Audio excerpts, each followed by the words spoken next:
2, 3, go!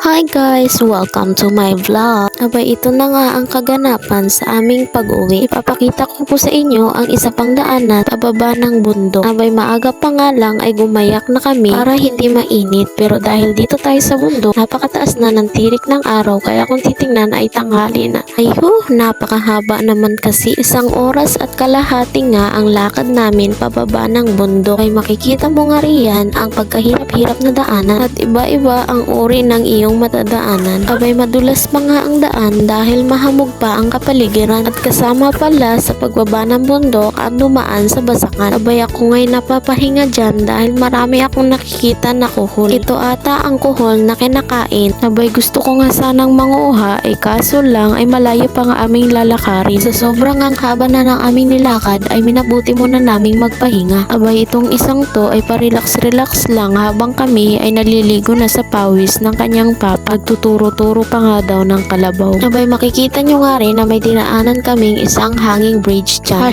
#looking for life. Ano ba naman kasi may nagsasabi-sabi na may buhaya din daw dyan. Kaya naman nakakatakot tumawid. Abay, maliban sa hanging bridge at basakan ay meron ka rin matadaanang sapay for the go nga nakahils pa ang mamshi mo dyan. Ay, yung chinelas pala na mataas. Ay, ang isa pa ngang nakakatakot dito ay kapag meron kang nakasalubong na ahas. Kaya nga kailangan ay mabilis ang iyong paningin. Kaya nga pala dito kami dumaan ay dito na diretso ang sasakyan namin kung saan kami tatago sa daanan. Ha? Ano daw yun? Basta bahala kayong mag-intindi. Basta sinabi ko. Abay, sorry na agad. Hanggang sa muli. Thank you for watching.